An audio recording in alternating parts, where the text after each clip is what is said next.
नमस्कार दोस्तों, स्वागत है फिर से हमारे YouTube चैनल सच्ची कहानी में। दर्शकों, महाकुंभ 2025 का मेला महिला नादा साधुओं के बिना अधूरा ही रहता है, क्योंकि महिला नादा साधु के पास ऐसे ऐसे चमत्कार होते हैं जिसे देख लोगों के होश उड़ जाते हैं। आपने पुरुष नादा के बारे में तो कई बातें सुनी होगी, पर महिला नादा साधु की बात करने से भी लोग घबराते हैं, क्योंकि यह महिला नादा अपने चमत्कारों को गुप्त रखती है और सिर्फ ईश्वर से संपर्क साधने के लिए ही उनका इस्तेमाल करती है। इसलिए लोग महिला नादा के बारे में कुछ नहीं जानते सिवाय इसके कि वह नादा है। पर आज हम इस वीडियो में आपको ऐसी ऐसी बातें बताने वाले हैं जिसे सुनकर आपके होश उड़ जाएंगे, जिसमें महिला को नादा साधु बनाते वक्त उसके शरीर के एक ऐसे हिस्से का निष्क्रिय कर दिया जाता है जो शरीर में वासना जगाता है। पर यह प्रक्रिया सुनकर आपके रोंगटे खड़े हो जाएंगे। आखिर एक आम महिला को महिला नादा साधु कैसे बनाया जाता है, आज की ये वीडियो देखकर आपको सब पता चल जाएगा। पर उससे पहले अगर आप भी भगवान को मानते हैं तो वीडियो को लाइक करके कमेंट बॉक्स में हर हर महादेव जरूर लिखिए। आइए आगे बढ़ते हैं। महिला नादा साधु कौन होती है, होती भी है या सिर्फ किताबों और कहानियों में मिलती है? क्या सिर्फ पुरुष ही नादा साधु बन सकते हैं? देखिए, इसका जवाब तो मैं आपको अभी बता देता हूँ कि महिला नादा साधु होती है। अब आपके मन में सवाल उठ रहे होंगे कि क्या महिला नादा साधु भी पुरुषों की तरह बिना कपड़ों के हर पल रहती हैं? और नादा साधु बनने के लिए महिलाओं को अपने जिस्म का कौन सा पार्ट त्यागना पड़ता है? लंबे लंबे बाल, भभूत से लिपटा नंगा बदन, हर पल नशे में डूबी रहना, क्या यही पहचान है एक महिला नादा साधु की? कैसी है इनकी रहस्यमय दुनिया? सभी जानते हैं कि नादा साधु वो होते हैं जिनके काफी बड़े बड़े बाल होते हैं और वह निर्वस्त्र यानी बिना कपड़ों के रहते हैं और उनके शरीर पर हर तरफ भस्म लगी रहती है। लेकिन नादा साधु के बारे में इतने सारे फैक्ट हैं जिनके बारे में बहुत कम लोग जानते हैं। सबसे पहले आपको बताते हैं नादा साधु और साधुओं से अलग कैसे होते हैं। नादा साधु कई मायनों में दूसरे साधुओं से अलग होते हैं। सामान्य साधु आपको कहीं भी दिख जाते हैं, बाजे दिख जाते हैं, और उनका रहन सहन का तरीका भी नादा साधुओं से काफी अलग होता है। नादा साधु हर तरीके से इस दुनिया से दूर रहकर तपस्या करते हैं और अलग ही लाइफ जीते हैं। कोई भी बेहद कठिन परीक्षा और लंबे प्रोसेस के बाद नादा साधु बनता है।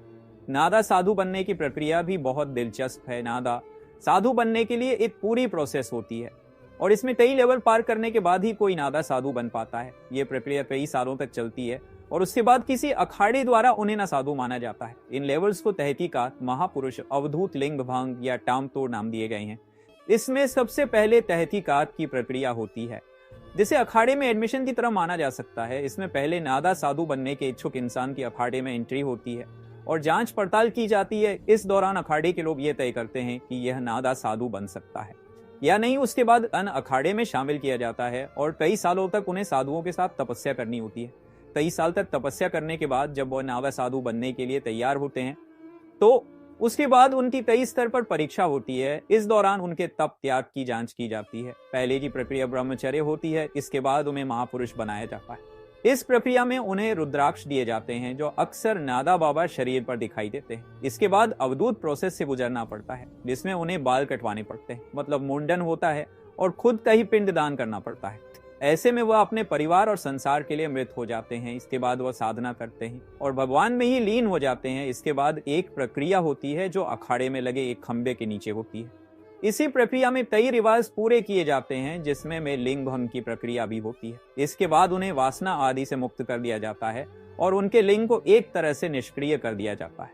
इस प्रक्रिया के बाद नादा साधु बनते हैं और कुंभ के दौरान ही कई गुरुओं द्वारा नादा साधु बनाया जाता है।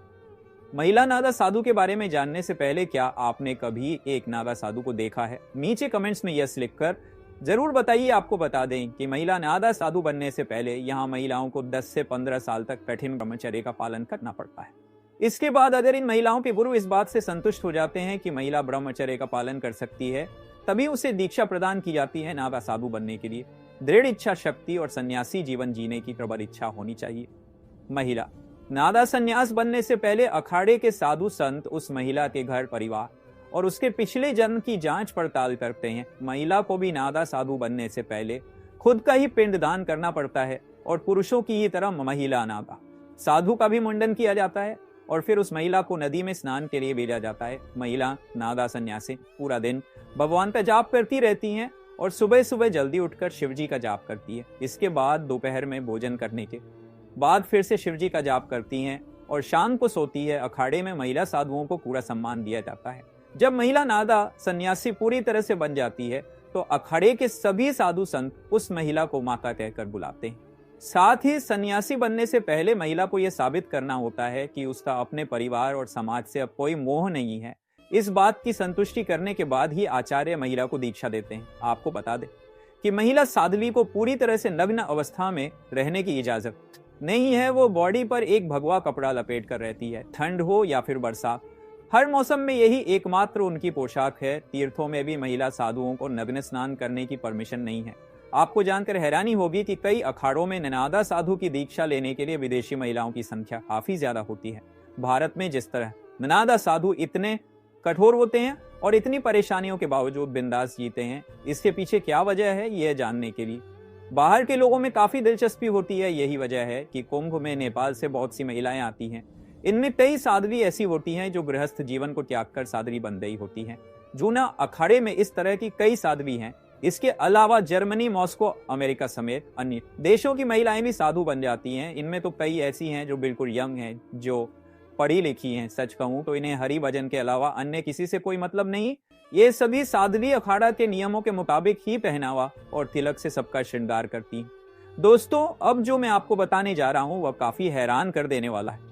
क्या कभी आपने सोचा है कि आखिर ये नादा या महिला नादा सा सिर्फ कुंभ के मेले में दिखाई पड़ते हैं, लेकिन इसके अलावा इतने वर्षों वह कहाँ रहते हैं, कैसे रहते हैं? शायद ही आप में से किसी ने इस बात पर गौर किया होगा। नादा साधु हमेशा तपस्या में लीन होते हैं।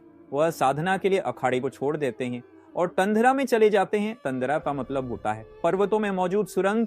इसमें भी कई तरह के नादा साधु होते हैं और जगह के नाम पर उनके नाम होते हैं।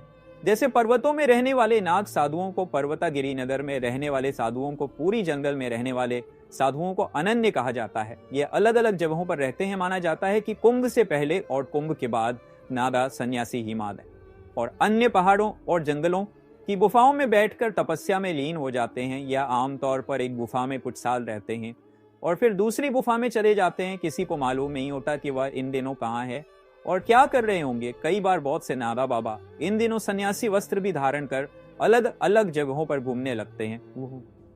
वहीं कुछ निर्वस्त्र बाबा गुप्त जगहों में जाकर तपस्या करने लगते हैं। इस दौरान वे जड़ी बूटी और तंदुमूल पौधे के साथ जंगलों और पहाड़ों पर होने वाले खाने की चीजों से अपने पेट भरते हैं। वो घूमते भी रहते हैं, लेकिन ये सब इतने सीक्रेट तरीके से होता है कि किसी को पता नहीं चलता।